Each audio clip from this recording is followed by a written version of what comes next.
So today I get to sit with Hailie Sahar and Jayce who I first met when I was DJing a Vanity Fair Oscar party. They started the dance floor. They had such good energy. That's how we met, and we've been lucky to stay in touch. You may know Hailie from her groundbreaking performance in Pose. You may have also seen her in Freeform's Good Trouble, Transparent, Equal, and Mr. Robot. Hailie has been featured in Vogue, Essence, Variety, Allure, Out Magazine, a bunch of other magazines. She's really incredible. In 2020, she was named one of the most beautiful people by People magazine.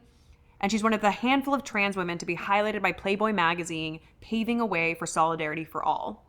Hailie and Jayce co-produced a documentary called Beyond Dead Buck, which premiered on AMC's streaming platform All Black, which I'd highly recommend you watch. Jayce is an award-winning screenwriter, author, executive producer, director, and advocate for the Black and LGBTQ+ communities. In 2016, Jayce was invited to the Capitol to continue to bring awareness to sexual assault, specifically with men, and was part of passing the bill SB 816, revoking the statute of limitation on rape in the state of California. Since then, huge national movements such as Me Too, the Bill Cosby case, and several unresolved rape cases have made their way to court. So thank you, Jayce, for your work. He's been recognized and awarded alongside Joe Biden, Ashley Judd, and more for his work broadening the conversation surrounding sexual assault. In 2018, Jayce accepted an advisory board position with Yale University's psychology department on a new study that focuses on men dealing with sexual trauma. Hailie and Jayce are really leading the way in the work that they do to create a world that is equal for all. I'm so grateful that they're here. Thank you guys so much for being here. I'm so happy to welcome Hailie and Jayce. Thank you guys so much for being here. Thank you for having us. It's really, truly a treat. Mm-hmm. I wanted to ask you, because you're both in entertainment, what first called you and pulled you to entertainment? So entertainment has always been something that fascinated me. When I was a teenager, I wanted to be an actor. That wasn't the route I wanted to go anymore. I started modeling for a while, and it still wasn't something I wanted to do. And I ended up going to college and studying communications and PR. And so once I went that route, I started working more and more. I worked at Bravo, some other networks and stuff like that. And I realized that there was a lack of advocacy work. So I went complete advocacy. And I was speaking and going to the White House. And then I realized that I could merge those two worlds together. And so something that I do love and something also that I love. So it kind of, I think that entertainment is such a great medium to tell stories, to have conversations. And it's an easy way for the mass of people to kind of understand and learn something and tell people stories. Yeah. Mm-hmm. And mine, I was one of those kids that was always in front of the mirror talking to myself. I was withdrawn. I didn't have that many friends. So television and just entertainment was like my resource of an outlet. And so with that, I was just playing make-believe, really. I started off dancing first. My mom put me in performing arts schools, and then I was training eventually to be an Hailie dancer. And also I was going to join the American Ballet Academy as well. So I started off my background in dancing professionally. And, I didn't know that. Yeah. That's incredible. Yeah. For the WNBA. So, my first job actually was for the WNBA. I was a Sparks kid, so that was my first gig. And I was always auditioning for commercials and things like that. So it was more of an outlet for me. That's how it started. It was a make-believe. It gave me strength coming up and just having something to gravitate towards. And then from there, like Jayce was saying, it's an avenue to be a storyteller and a creator. And I believe that entertainment is one of the most influential things in the world. So I'm so happy and honored to be a part of it now. It's what I've always wanted. So I used to teach in New York. I would teach girls that couldn't afford dance class dance. And one of the things that I really instilled in them, like when I ended up moving to LA, was that like whether or not you're a dancer, dance is a life tool. Mm-hmm. It's like a way to release and have something that supports you when you don't feel supported. Because that's what it always was for me. It was like catharsis. Yes. Yeah. I would dance in my room. I'd be going through stuff, and it was just like my tool. Yeah. And I can imagine how that was like such an important release for you. Absolutely. Absolutely. Especially, I hate always talking about the trans aspect of my life, but being a trans child, and especially in the 90s, for me, there was no influence out there for me to gravitate towards. So it was an outlet for me. It was an escapism, and it is a way of life, like you said. Do you still do it? Absolutely. Are you kidding me? I'm such a off the wall nut job at home. I'm like always dancing around the house. I do the same. I'm like, if I'm going through a breakup, forget it. She's doing modern dance. Yeah. Like, my neighbor's supposed to be like, who is this cleaning girl? up and like, yeah, all that. all that. But you guys touch on something that we talk about so much on this podcast, which is I believe that entertainment is the quickest way to create change. Absolutely. It is the quickest way to reach people, to really move things into cultural consciousness. And I really love that both of your work is focusing on that. And so is that, as you obviously create a lot of work and you also get picked for a lot of work. So when you approach every project, is that something that you take into consideration before you accept a role? I do. I do. It's very important for me, especially with the lack of representation, being a trans public figure. It's important for me to take on roles that I believe in and that are going to have an impact. So I'm very selective when it comes to those things, whether I'm producing them myself or being picked for them. Do you feel a lot of responsibility? I do. And it took some getting used to, but I believe that all of the things that I've gone through prior to people knowing me in the world now, it was all a preparation. All of the hardships, all of the trauma that I went through, it prepared me for this moment to speak to people that have those same backgrounds and be a voice for them. So it's a big responsibility, but I take it with gratitude, and I'm a tough cookie. I can handle it. The trappings of Hollywood tend to be that when people get into this space, there's a lot of shiny objects and they lose themselves. Yeah. And you have to be grounded in yourself to be able to accept that and not lose your way. And so I think it speaks volumes as to not only what you've been through, but how you've worked on yourself to be able to stay grounded within it all. I think when you don't come from privilege, there's a level of appreciation that you have for things once you do obtain them. I am grateful for everything that I have, but I know that my purpose in life is much bigger than any glitz or glam. And I love glitz and glam, but I do. I love Clearly. Sequence today. I love Love you, fashion. I love those things. I'm such a big fashionista. I love it. But my purpose in life is much bigger than that. The true richness of who I am is my humanity. And so I know that from the things that I've been through. Do you have like a framing for your purpose? Like, what do you know? What do you mean? Like, if someone was like, what was your purpose? How would you relay that to the world? My purpose is to be an example of love. Love is not perfect. Love has imperfections, but love is pure. Love is kind. Love does not judge. I'm an example, and I think all of us are actually. I think whatever we learn or obtain, we're supposed to give it out. We're not supposed to hoard it. So whatever knowledge you have, whatever resources you have, you're supposed to give it out, before you transition and pass away from this earth into the next chapter. So I hope that answers the question. No, that's beautiful. It's actually ironic. I have a tattoo. You can't see it now, but it says "Pursue Love" right here, and that's literally that. I went to church when I was, I think, 18, 19 years old, and they were talking about love in 1 Corinthians. Love is patient, love is kind, and I was like, wow, like that was such a groundbreaking moment for me. So I got it tattooed on me. But love is such an all-encompassing thing, and to live and walk with love being the forefront, there's so much opportunity out there that could come, and like she said, giving it out to the world. As far as my purpose goes, one of my taglines, I should say, is "People are my purpose." People, humanity, and always just learning. I think it's fascinating just talking to people. I talk to strangers all the time. My parents say not to when I was a kid. I actually just went to film school, and when I graduated, but during film school, all of my classmates were from different countries: Saudi Arabia, Japan, Mexico. Oh, wow. And that was almost more rewarding than actual classes, because I got to talk with them about their experiences, their culture, their walk of life. And so just absorbing all these different things, and you would think that someone like me would have nothing to do with someone who's Saudi Arabia, but we would sometimes miss class just having these conversations. So it's really, people is really a driving force, and I think that people, their potential is unlimited. And I think somewhere with adulting we forget that. And so just kind of reminding people of their potential and what they could do, because it really is, the sky's the limit. Yeah. It's also like when you meet people from different backgrounds, we just realize we're all the same. Yeah. That's a thing. Yeah. It's so simple. I think life is so simple, and people have a tendency to make it complex, and it's really not as complex as we make it. It's so simple. Everyone really wants the same things, and they're just going about it in a different way.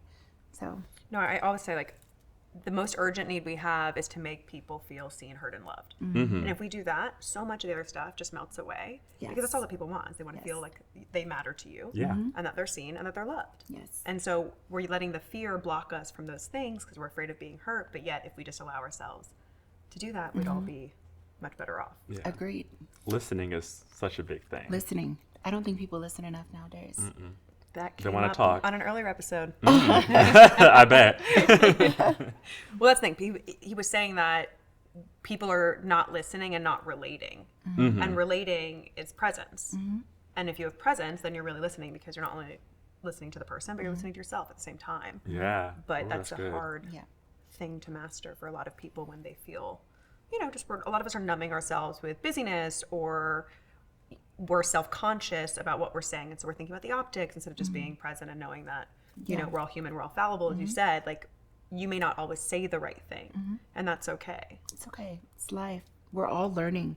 No one has the answers. No one has the answers. No one And if anyone does. says they do, they're lying. They're They're lying. lying. You learn to the day you die. If you stop learning, what are you doing? Exactly. No, that's what I love about this whole podcast. It's just a journey of curiosity. I just get to glean from experts. I get to learn, and it just makes me feel so in awe of the bigger picture, because I'm like, I don't know about any of these things half the time, and I get to really delve into these little topics and learn from experts. And that's to me, I'm like, what a gift. It's like a free masterclass. Yeah, that's huge. Well, it's a mutual thing too, right? Because I absorb from you. I absorb from Jayce as well. It's a mutual thing. It's the giving, that what I was saying earlier, what you learn, it's like giving it back out. So The reciprocity. yeah. Yeah.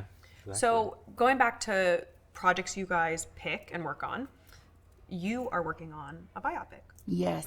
Tell us yes. about it. This Sir Lady Java, the one and only. She is a legendary icon, trans woman from the 60s, pre-Stonewall era.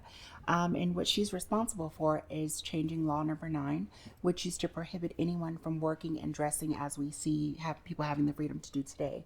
So she changed that law. She started the movement. And the significant thing about Java is she was an entertainer performing at clubs with Red Fox, Richard Pryor, Lena Horne, in a time where being trans was not popular and, you're getting thrown in jail. She actually was performing at heterosexual clubs and was respected. And so she was an actress. She was in The Human Tornado. I believe they did a remake of that with Eddie Murphy, Dolomite. She was in the original one as her authentic self. She was on the covers of Jet magazine in the 60s. And it's like, when I learned her story, I said, why don't we know this? This is profound history. This is during a time where it was not okay to be yourself, let alone be trans. So the fact that she was able to have the respect from Hollywood, land covers, movie deals, and then change law, and we reap the benefits of it today. I had to meet her and tell her story. She's still with us. Yes, she's Yeah, still with she's us. still here. Where is she? Yes. She's in LA. Oh, cool. Yeah. She's 80 years old now. Oh my gosh. She's a dear friend. It took me a process to find her and then eventually get her grace, earn her grace, I should say. And so we're really great friends right now. She's one of my trans mothers and I love that. mentors. And so we are in the pre-production of the project. Anthony Hemingway is slated now to direct. Amazing. So it's been a journey, but one that the community needs, that the world needs.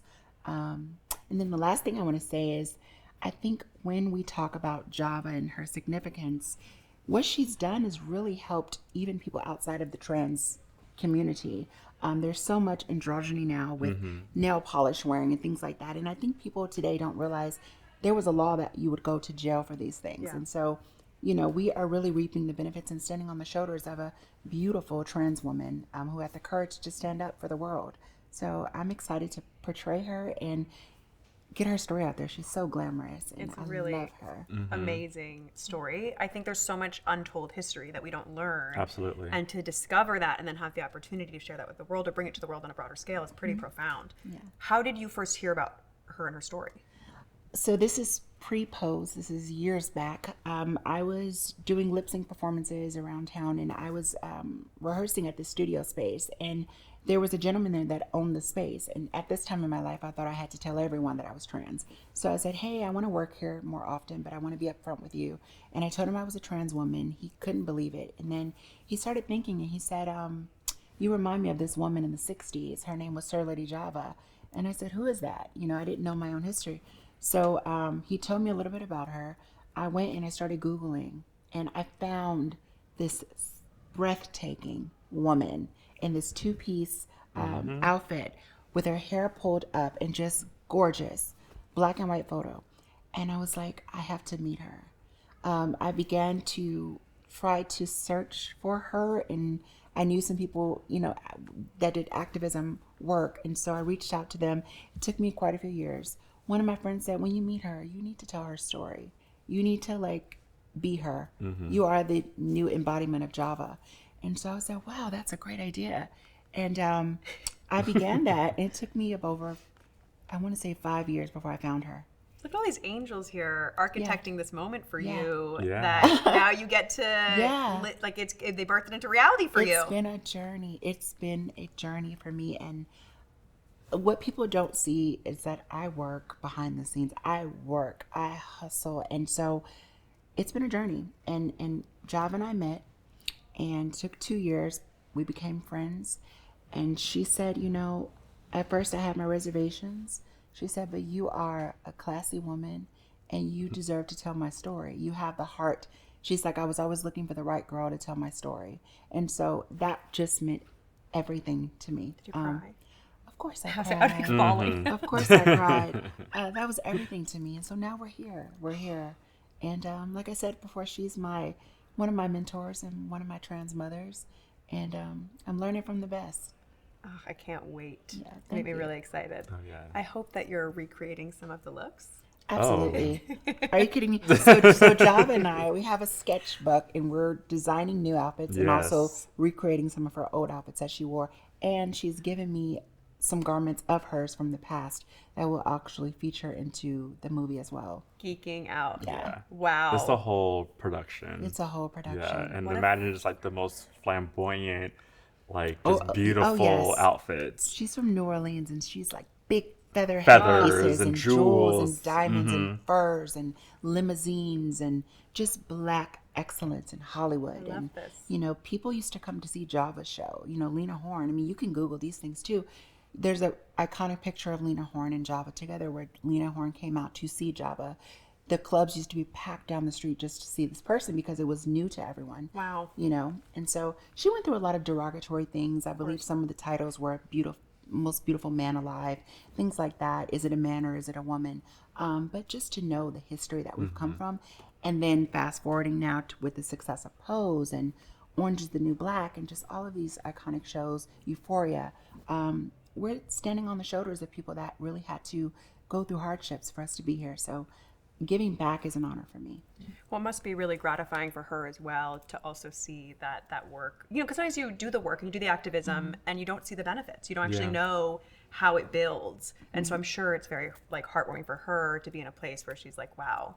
Yeah, I hope so. I'm always like looking for her approval on things. I think she's so, I just She respect her adores so you. much. She adores you. She tells me all the time. She's like, she's so classy. She's such a lady. I see myself in her. And so you definitely have the stamp of approval. So Okay. No, I get that too. I feel that way too. With people you really are in awe of, who've really like, you know, led the way for you. It's like, you're like always like, I hope I'm doing Yes. them justice. Yeah. yeah. So the other thing, you guys co-EP'd Yes. a documentary, which I watched, and was very important, but also very heavy Yes. and a really intense material to watch. But I want you to take us through beyond Ed Buck, why you chose to spotlight this and the process, because I feel like it was such an important documentary for the world to watch and take notice of. But it's also one of the things that, you know, shows us that amidst all the good, there's a lot of bad. And there's some shadow sides of the world and some dark things in the world that we're not actually giving enough space and time and advocacy towards. So if you could just walk me through like the genesis of it. Yeah, so Beyond Ed Buck was a project of love and giving back. It took over 5 years to do from start to finish. We actually started and just to give context, Ed Buck was a political donor in West Hollywood who two black gay men were found deceased in his apartment. overdosed off of crystal meth, and no arrests were made. And so finally, a third person overdosed and survived, and that was what caused the arrest. But while people were protesting and wanting justice, nothing was being done. And that just speaks to privilege. It speaks to money and the way it's looked upon in this country, and also politics as well, because you had a lot of, Hillary Clinton, a lot of people who were kind of in his world of donations. But we started this project when Jamel Moore who was the first victim that we know of, because we don't really know the real answer. He passed away, and we started pre-production, and then Timothy Dean happened almost a year and a half after that, and we kind of brought in that scope even bigger than that. And then Hailie came on board as an executive producer and brought in it even more. I'll let her speak more about that as well. But we initially saw this as a bigger problem. When I first heard about what was going on, it wasn't, I had heard about the crystal meth epidemic going on in the Black gay community. And so we saw that as a bigger problem and kind of not focusing on the actual case, because it was much bigger than, there's more ed bucks out in the world, in LA, New York, everywhere around the world. And so we wanted to have a larger scope, or I guess lens on that. And then Hailie could speak to more about the even beyond part that we went to. Yes. So I actually personally knew Jamel Moore, one of the victims, and I come from ballroom in LA, so I knew him from that chapter. So when Jayce approached me, it was a no-brainer for me. I think that the subject matter of drugs and the abuse of power is something that we don't talk about, as you stated, enough. And so I am in a position to use my voice and being selective on the things that I take on. This was necessary. People are dying. It was a simple answer to me. People are dying at the hands of people with positions of power, and no one's doing enough about that. So when I came in, I said, if we're going to have this conversation, we need to expand it even further and bring in gender nonconforming people, trans storylines, because as we've talked about in the documentary, they're at the lowest of the totem pole when it comes to marginalization. So it was important to include those stories and really dissect the traumas that people face and just give people a voice that aren't heard. Well, it takes so much courage, because in the matrix of Hollywood, to speak out against power, whiteness, privilege, it takes a very courageous person to do that. A lot of this story, because it was public, a lot of production companies wanted to take it on. And we were actually approached by a production company, and I'll just be transparent, who said it was a sexy story. The next Ted Bundy story. And, it was a bigger company, and we ultimately turned down the offer because of the integrity behind it. We knew that we had the range to tell the story that needed to be told the right way, where it wasn't sensationalized and actually had a bigger impact. And, we put our own resources, a lot of our own resources into this. And, it all worked out. All Black, who is part of AMC, they picked it up last year, so we premiered last year. And it's been going, and we're working on a couple other things with the film. We've been on tour across the country as well as internationally in Canada. We just came back from DC a couple weeks ago, and we have more things on the platter.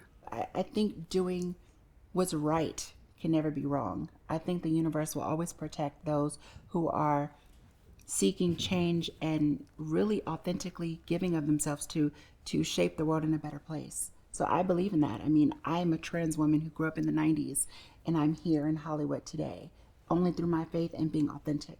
I mean, I'm just so grateful that people are pioneering in that way, because I think my time in corporate Hollywood, you see exactly what you talk about. Someone comes in and says, like, this is a sexy story. Yeah. Like, this is nothing about this is sexy. This is heartbreaking and tragic. And why are we even approaching something like this with that lens? Because we just lost sight of the point. And so people that are here doing this like beautiful and valuable work, it's just so, I'm just very grateful as just a friend and a viewer, because it's the stuff that I think we need to see a lot more of. And I'm just thrilled that you both have a pipeline of that.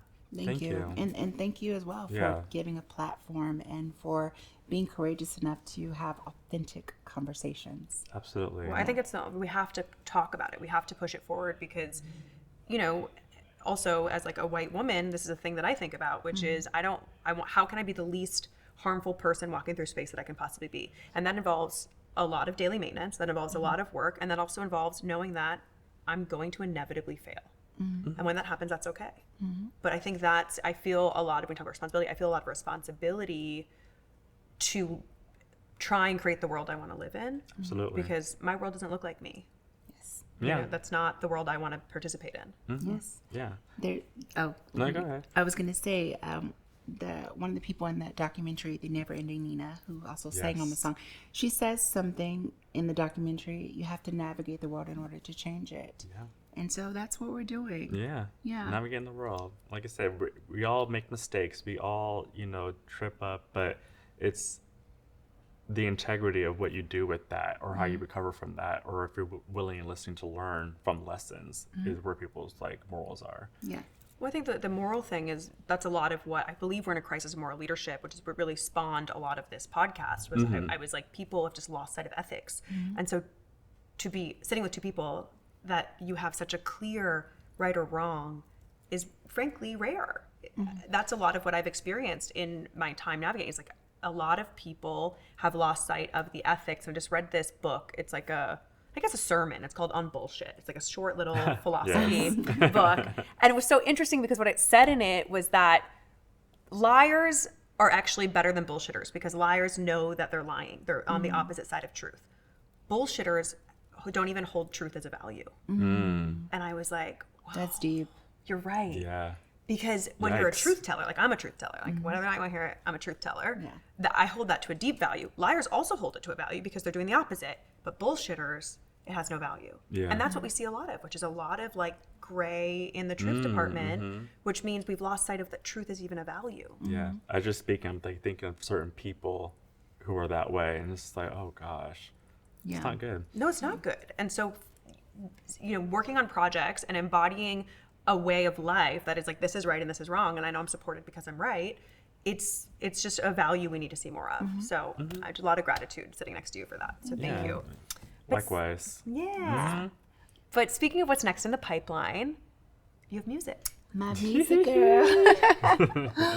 I'm so excited. Okay, I'll let you ask. What are you going to say? No, I'm excited. I'm excited. I want to hear from your lens. I know this has been a long time in the making. Tell us about what's coming, and then we can dig in more. So I recorded my upcoming single, which I announced on my social media. I recorded this over 5 years ago. The universe didn't see fit for it to come out then, so whatever happened, happened, and I trust the universe. So it's coming out now, and I'm excited. I cannot wait for people to get to know me, the real me, the chill me, not all the glitz and glam, just the chill me, and who Hailie is. I think obviously people are more familiar with me from the projects that I've taken on, but no one really knows me. And I also am aware that I'm more of a reserved person. I don't do a lot of interviews. I don't go out in public as much as my other previous castmates do. But I'm pulling the veil back and I'm letting people see me now. And it's what I've always wanted to do. And I'm excited. Jayce and I both directed the video together. And just using my creativity and making art is so powerful to me. So I'm really happy with this project. I just want to go back to talk about divine timing, which is so many people are Yeah. trying to control the pace of their career and their life. And you had the ability to say, okay, when it's time, you'll tell me when it's time. That's trust. Well, I fought against it. Let me be honest. I'm human. So, of course, when I wanted something done, I had actually shot a video for this when I recorded it. Wow. And it was a bad deal. It didn't go through. So I had to redo everything over and with new concepts now. But I was like, oh my gosh, I kind of got a little depressed. I'm like, I want this to come out now. I'm ready for it now. People are paying attention now. But for whatever reason, I have learned that when things don't happen, it's for a reason. Yeah. Blocks are a And blessing. Blocks are a blessing. Yes. Yes. So it's happening now because it's supposed to happen. And I trust that. I trust that my fans will see me and will vibe with me. It's a vibe. And I'm just ready to be myself and not just the characters that I play. Can we expect dancing in the I'm a video? dancer. I was like, I'm I'm a dancer. ready. Where's the choreography at? Yes, absolutely. You will expect dancing, and it's a concept, it's a theme, it's really thought out. You'll see a lot of work, Yes. resources, and finances went into this video. Yes. So I'm really excited. I'm really excited. I I'm going give to be things playing. my I'll be all. playing at the club. I'm Yes, playing at the it's club. a vibe. Yes. Yes, it's a vibe. That's another thing too. Like the support of just people coming in has just been so wonderful, even with the process of making this video, because it was definitely a process, and and we're at the final stretch Yes. of this, and it's a beautiful video. Beautiful. I mean, the people who have seen it are like, whoa. And so Well, I it's expect no less Oh, yeah. from Hailie over here, okay? of course Thank you, top thank tier, you. nothing less.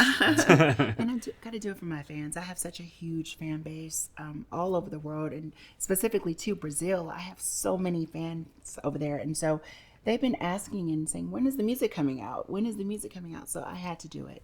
I had to pick up those tears, trust the universe, and say, "You know what? I'm still going to put it out, and it's for the fans." I love this. What a fun chapter. So as you move forward balancing music and acting, how do you think that's going to look? In what way? Like, it's a lot. It's a lot to be just an actor and shooting a show, and then you're adding now music, which you're probably going to want to tour and perform. Like, are you trying to like figure out how do you figure out how you proceed over the course of a year when you have so many things to do? Balance. I think everything in life, for anything to be successful, one thing can't lack. So it's about balance for me. Again, I don't like to always equate everything back to being trans, but there's so many lessons in being a person who is marginalized. I've learned different ways to navigate, have a lot on my plate, and still get done what I need to get done. And I don't know the right words to explain that, but balance. Yeah. My life is all about balance, balancing depression, balancing work, balancing family time. This is just another avenue for me to balance. Yeah. And I like to work. I I know. do. I love to create. So I'll find the time to do it all. I think you're right. So when Angelica Ross came on the podcast, we talked about how being trans is actually a spiritual experience. And that there's the process that you have to go through to be yourself is something that you sort of have to be enlightened, I think, to get through that in that way, because it's like everything's telling you not to be who you are. And you have to decide, okay, despite all of this, I'm going to choose to be myself.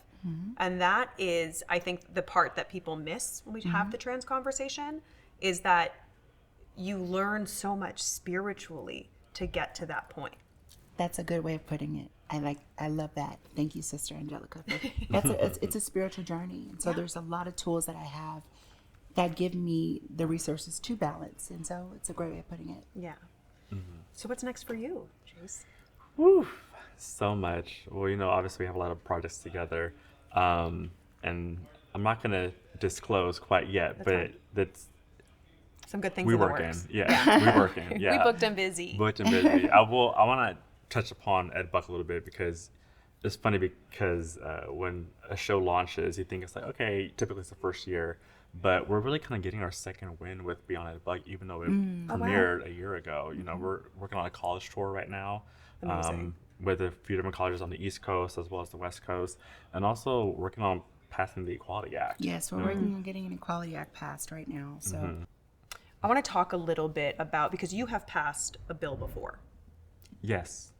So now you're going back Yes. to pass another one. I have known nothing about that process, and I'm just so curious because it feels like such a heavy lift to architect everyone to be in favor of something. What was that like? Yes. So to give context, I was sexually assaulted in, I forgot what year, but in 2015, I was part of revoking the statute of limitations on rape in California. So when the Bill Cosby trials and Harvey Weinstein's were going on, there was a call to action with the Me Too movement to have people who were assaulted in the 80s, 90s to be able to have the right to press charges. Wow. And that was illegal before it was 10 years.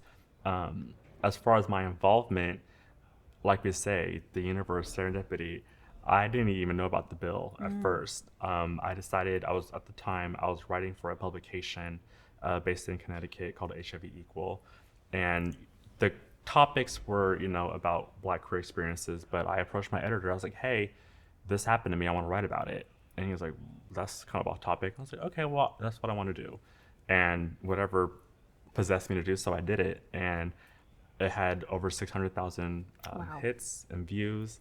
And from there, Assembly member Mike Gibson and Gloria Allred contacted me. Wow. The same week, actually owned it as well. And they flew me to Sacramento to speak at a press conference. Cameras everywhere, and it was just very fresh to me. So I don't think I was having an out of body experience. Were you nervous? It feels like a very vulnerable thing. The thing is, I didn't really calculate what was going on until after. For me, my thing was like, I want to help people. So how do I help people the best way I can? And so I was like, okay, well, it went viral, so now I'm doing it. Okay, now I'm going to Sacramento. I wasn't really thinking about myself. And so I just was kind of just going. And I've always been, a public speaker, podcast, doing interviews. And so it wasn't difficult for me. But I will say that after it was all done, I had to sit with myself. I was exhausted. And I didn't give myself the time to, the self-care that we're talking about today. I didn't do that. I just was like, help. And I was kind of like a robot.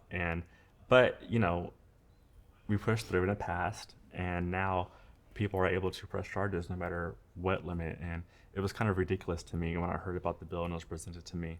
Like, why have a limit on charging or going after someone who has hurt you physically and emotionally? And it didn't make sense to me. So I was more than willing to, be a voice, especially for people who you may not think that are victims. And so it's taken off from there. I've helped Yale University as well as far as their case study in the psychology department. And we continue to tell the story and help people. Yeah. We're doing the work behind the scenes. It's not just a project that we produce. We're actually doing it's the a work. huge lift. Yeah. We say it's a call to action film. A call to action film. Mm-hmm. Well, great docs. I think I have a friend, she made a doc, and what she did is she ended up touring it across the US and going to schools and sharing it. So it created not only a massive audience for it, but there's an education component you can instill as well. Absolutely. Which is such an important part of why we make docs. But it takes so much time to actually do the touring and the education part. Yeah, I mean, we were in 15 film festivals last year. Wow. Took home 6 awards. Won 6 awards, yes. Yeah, so it was, thank you. So it was definitely really, really busy. I mean, we were on a plane constantly. And, you think that, okay, after the first year of a film coming out, it's like, okay, but really, I think this is the whole another beginning of what is to come. It's the universe. It's the universe. It's all Well, I working think when out. you have the courage to take on something meaningful to your heart, and you have also, frankly, the guts to work on such difficult subject matter, because not only is it it's emotionally hard, I have to imagine, to make a film like that. Oh, yes.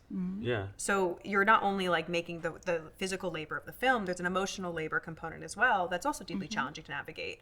But I think once you do that, the universe supports that because you're in flow. You're speaking your truth. Absolutely. I agree. Yeah, and it's still, the film is about what's happening right now. Yes. It's still very current. It's very apropos. So, when people see it, it's not something that happened and then like, okay, well, no, this is happening right now. It's still going on. Right. Well, society preys on the people that are the most vulnerable because they can get away with it. And so you have to keep talking about it because there's no reason anyone should feel that vulnerable Absolutely. or unsafe. Yeah, there's no reason at all. So you two you produce a lot together. You create a lot together.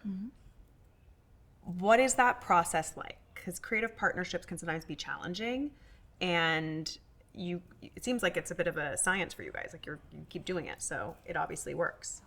We're great business partners together. We give each other the floor. We listen. Yes. We listen to each other. We respect each other. I don't think anything would work with us if we didn't have respect first. Yeah. I respect Jayce. Jayce respects me. And we know that both of our voices matter. And so we're able to work authentically and just efficiently together. Yeah. And we also know our strengths as well. Yes. We know our strengths and we know our opportunities as well. I don't want to say weaknesses. We say opportunities. And so where I may be lacking. I'm sorry. What a good reframe. Oh, yeah. Weaknesses are not weaknesses. They're The opportunities. Yeah. Woo! Okay. Yeah. Let it sink in. I know my takeaway. Yeah, opportunities. And so I know my opportunities, and so that's something that Hailie fills in the blank. And so just the dynamic of just creating things, and we also know that it's respect, but it's also integrity as well. We're not going to put anything that is lackluster or harmful out into the world, and we both know that about each other. And so everything that we do, whether it be a music video or a documentary, is going to have some type of impact and hopefully change the world. How do you figure out what's next? Ideas just come to us. Yeah. I just actually mentioned an idea yesterday to Jayce. I said, hey, I have this idea. I want to do this.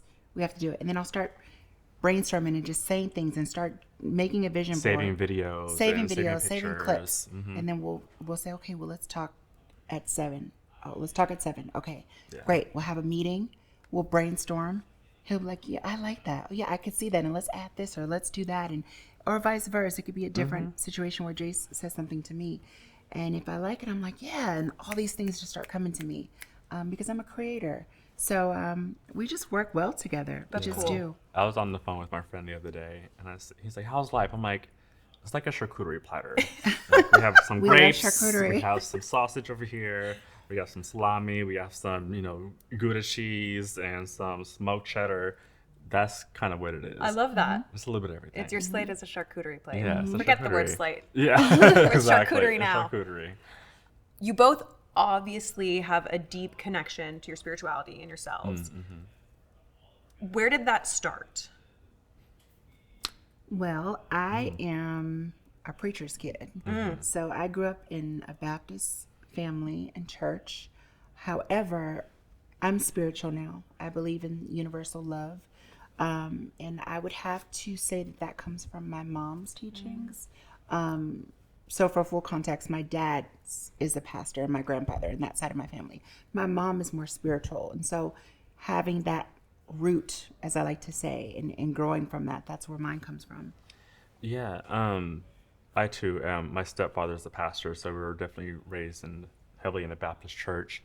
I think that those were great lessons that I took away from, but like Hailie, the spirituality came to it when I kind of were having friction with some of those lessons, and so I kind of had to lean on God or the universe or whatever a lot when I was battling bouts of depression or whatever, and having to unlearn and then relearn things that I was taught, whether it be from religion or from my adolescence or even friends. And so there are challenges in life that happen, and coming out on the other side and knowing that you're going to be okay, and that comes from somewhere. Totally. And so that's kind of what I've had to lean upon, and just trusting the process, trusting God, trusting the universe that you're going to be okay. Yeah. And I think a lot of times, people want to have control over everything. They want to have control. But sometimes you can't control everything. There's things that you can't control. And so there's no point in stressing over those things. Just letting the world work the way it works. You can control yourself, though. Absolutely. And trusting yourself. We talk about God, and people have a different understanding of what that is, a higher power, I like to say. Yeah. God lives within us. The higher power lives within us. Whatever your belief system is, it lives within you. And you have control over how you choose to navigate and see things and take things on in the world. And so, like Jayce, my faith in what I believe in and trust in the universe is what I've also had to lean on a lot of my life. And it's done great for me. It doesn't always go the way I want it to go when I want it to be that way. But when it happens, and it's a big impact. So I trust that. Faith is it's so hard, though, right? To get to surrender is so hard. Surrender, that's the word. So hard. Surrender. Because it took me a long time. I had to have the dissolution of my company and a whole breakdown for me to reevaluate and really I was forced to surrender. It wasn't as much as I would like to think, I surrendered on my own. No, I'm a Virgo. It's very hard. It's very hard. And it took the dissolution for me to really just surrender. And when I did that, what's amazing is that now I have the deepest amount of faith and trust I've ever had. Because once you see the magic of the universe, you can't unsee it. Yeah. And I don't know how to explain that to people. I'm always like, no, because there's too many things I can't. Something's happening, obviously, because it's not coincidence. It's just too crazy. Yeah, and you can't ignore it. The synchronicities or things that happen in life that lead you to where you are, but it's such a hard place to get to. What has helped you? Are there tools that you have employed in times where you're having a hard time surrendering? When I've done all I can do, honestly, I don't know a better way to say this. I just keep moving forward. I just trust and just keep moving forward.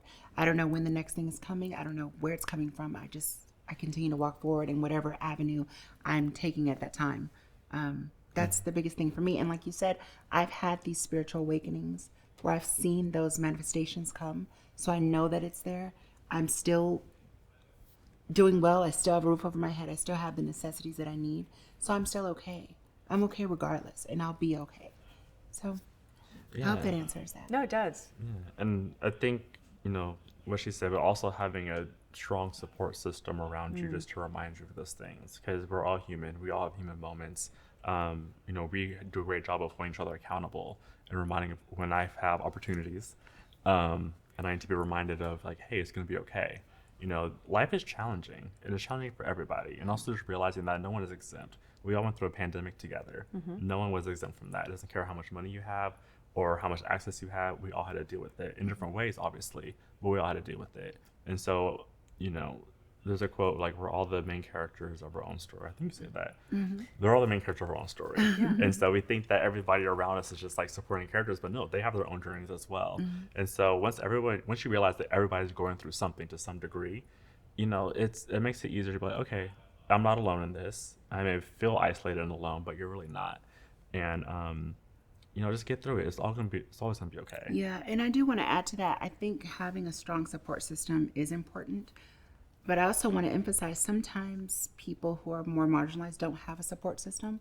So it is about finding inner peace and inner strength. And how you get there, it is a spiritual journey. So especially for the viewers and listeners that are trans or non-binary, I know it's sometimes a lot different.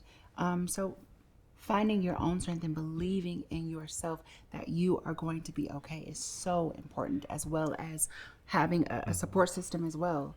If you're privileged to have that. I think that's a really beautiful refinement. And even a support system could be someone listening to this podcast. It doesn't have to be someone who's actually physically in front of you. Yeah. That's a great point. I think that I have found, the support for me is when I read thinkers. When you see a thinker or a writer that you feel very seen by, you don't have to be in the room with them. Yeah. But for me, because I grew up in a place where I didn't really fit in. I wasn't, whatever, the conforming narrative wasn't for me. And I found so much solace, whether it was in like fashion magazines or books, where I was like, okay, there's people out there that are like me. Yeah. And I may not know them today, but I know that there's a world out there that exists that I can be a part of. And so the faith of knowing who you are and enduring, and then saying, I'm going to be okay, because bad things happen, but I also think resilience is a muscle. Absolutely. And the more that we go through stuff, the better tools we have to be like, okay, like now things that felt devastating 10 years ago can happen and they feel less devastating because I know I'll be okay. Yeah. Very true. Very painful, but you're like, I know I won't always be in this zone. Sometimes there's a lesson in pain, though. I think you have to experience pain to experience joy and to appreciate joy when it does come. So there's lessons in pain and all of that. I love everything you just said. That's really true. I know you really do appreciate the light when you've experienced the dark, and that's the unfortunate part of humanity. Yeah. Is that you don't appreciate it as much if you don't. Right. That's why I say ignorance is bliss. It's really incredible. Yeah. Not only making docs, making TV shows, making music, you're changing law. Yeah. Yeah. The work has to be done. It has to be Who's done. going to do it? Yeah, I know. But I just am acknowledging what a lift it is, because I think it's hard to get a show through Hollywood. You're talking about getting a bill passed through politics where there's such binary thinking at this current fear-based thinking at this current time we live in. I just want to acknowledge how much I know how hard that is and how much work it takes, and I'm very grateful.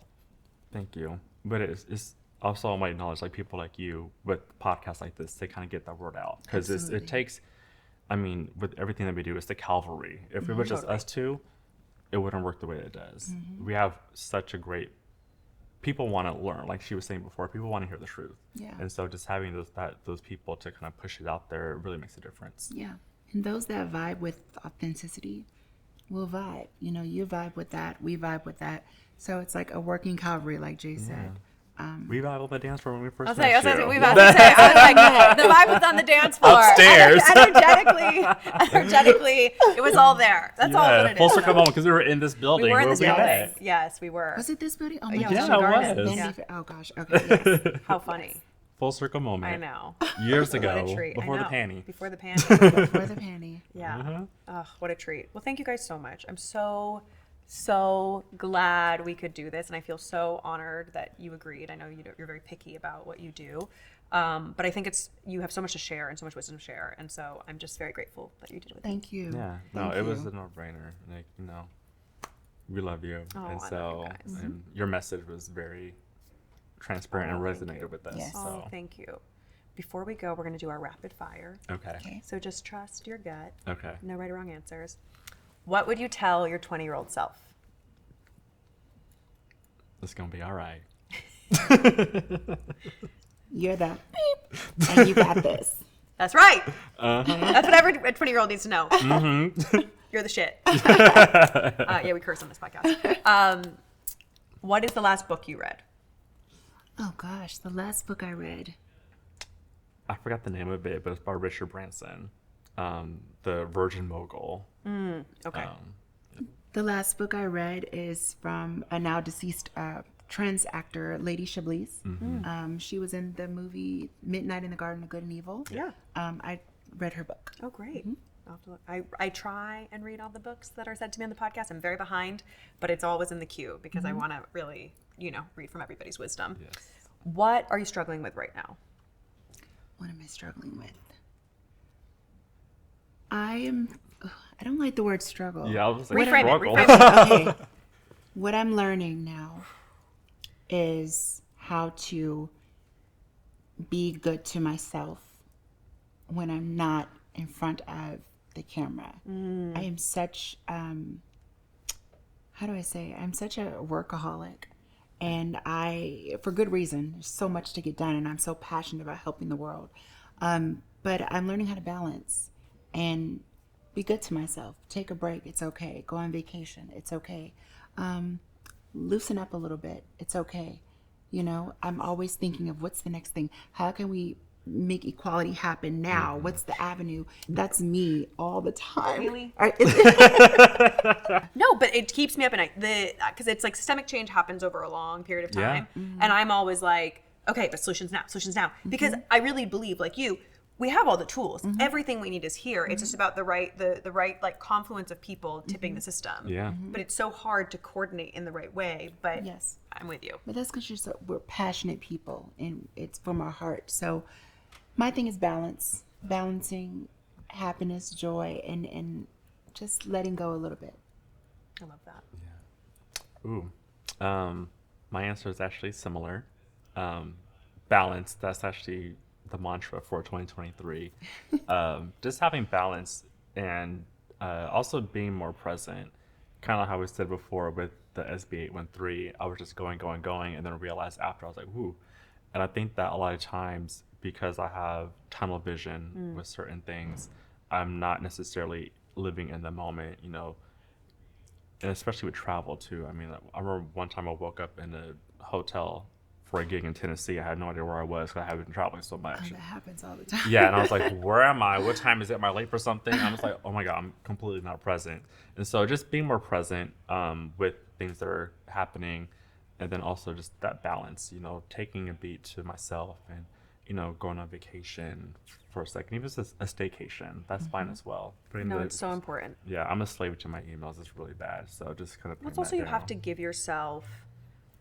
I talk about this a lot on the podcast. We've had a few people on about it, how like boredom is good for your brain and good for creativity. And so if you don't take the time for stillness, you're actually hindering your own creative process. Yeah. So you have to do it. Yeah, Yeah, absolutely. it's a rejuvenation.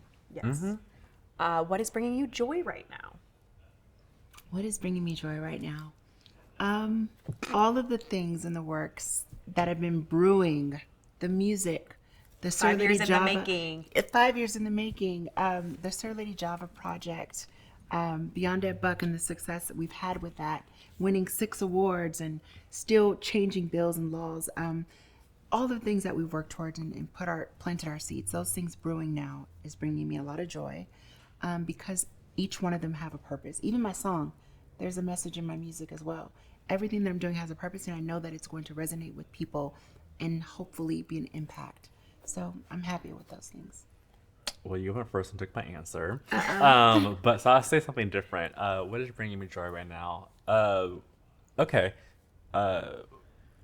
We have been around some older people as of recent, and just listening to their stories, and they're from Los Angeles as well. So just kind of hearing about just old Black LA and their experiences has really been just eye-opening. I think there's a disconnect when it comes to generations, especially here in Los Angeles, because everyone's a transplant. So you are not really around people who are from here, or just even have in they're part of the community as well.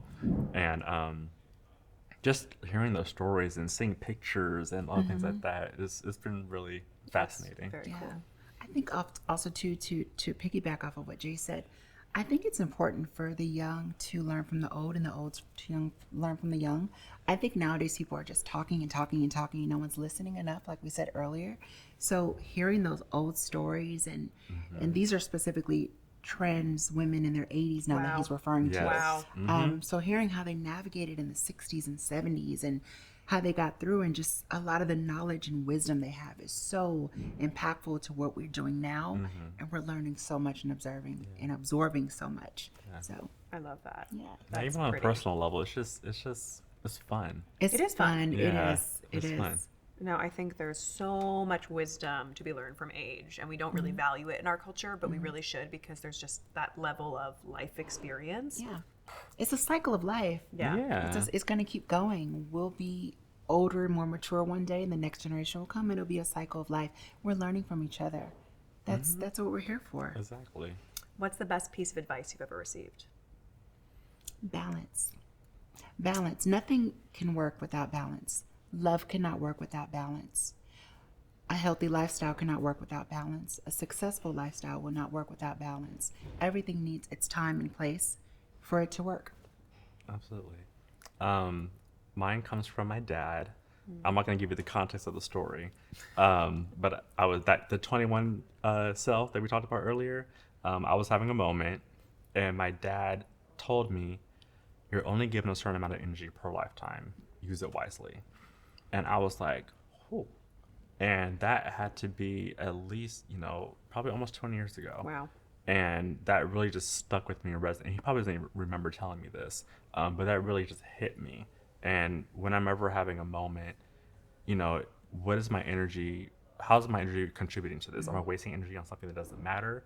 Is this even going to matter in 20 minutes? It's going to matter in a year. And so that really just helps me just kind of just calculate and focus on things that really truly mean something to me and to the world as well. I want to add too to that, because it's kind of the same, that this too shall pass. This too shall pass. Everything that is so important, like you're saying, in that moment probably won't even matter a year from now. Yeah. That's the thing. It's like when I wasn't asked to prom, and I remember in high school, I was just like, my life is over. This one moment I was supposed to have in high school, I didn't have. And it was so devastating at the time, because your world is so small and it feels so important. And then now I'm like, who the hell cares? But at the time, it felt you're like, no, it's just such a small, we have to remember that the world is so much bigger than our own internal narrative. Yeah, exactly. And at the moment, that was a big deal, and that's okay. No, totally. It was, but hindsight, now that we're, I'm literally like, thank Look God. at you now. Retrospect. You know what? Thank God. Yes, thank God. Somewhere down the line, we learned that lesson. Yes. Thank you guys so much. This was really just nourishing, and I'm very grateful. Likewise. Likewise. Yeah, no, like I said, it was a no-brainer. Okay.